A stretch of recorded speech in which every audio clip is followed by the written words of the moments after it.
দাদা একটা কন্যা ছিল বিয়া। আমার বিয়ের 15 দিন পরেই তার স্বামী গেল মরিয়া। তখনকার দিনে 12 বছর বয়সের আগেই মেয়ে বিয়া দিল। এখনো তার দেহে জোয়ার নাই আসিল।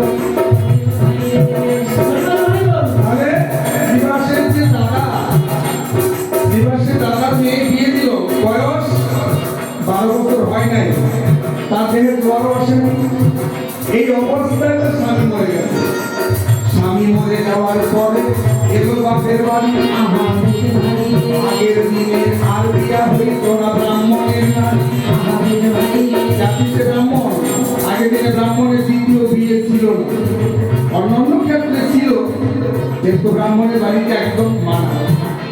গৌর হরি কীর্তন করে লইয়ে ভক্তগণ। নারায়ণ করিল শ্রবণ। নারায়ণী কীর্তন শুনে আর গৌর হরি বলে, মা কটা ফুল নিয়ে আয়। এনে দেয় মা। এক ঘটি জল নিয়ে আয়। আবার এনে দিল, মা একটু চন্দন ঘষে দে।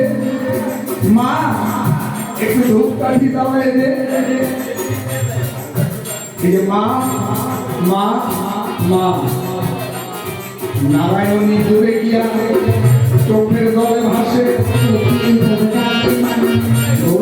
কি ব্যাপার, আমি তোকে আদর করে মা বলে ডাকলাম, আপনি দূরে গিয়ে কাঁদছিস, তো কি হয়েছে? বলছে, তুমি আমাকে মা বলে ডাকলে ওই জন্য তো কাঁদলাম। কেন? যে বিয়ের পরে আমার স্বামী মারা গেছে, আমার গর্ভে কোনো সন্তান হয়নি। গর্ভের সন্তান মা ডাক দিলে তাহলে নারী জন্ম ধন্য হয়। সন্তানের বদলে মা ডাক না শুনলে নারী জন্ম ধন্য হয় না। তুমি আমাকে মা বলে ডাকলে আমার মনের আগুন আরো দ্বিগুণ জ্বলে। আমি তো মা হতে পারি না।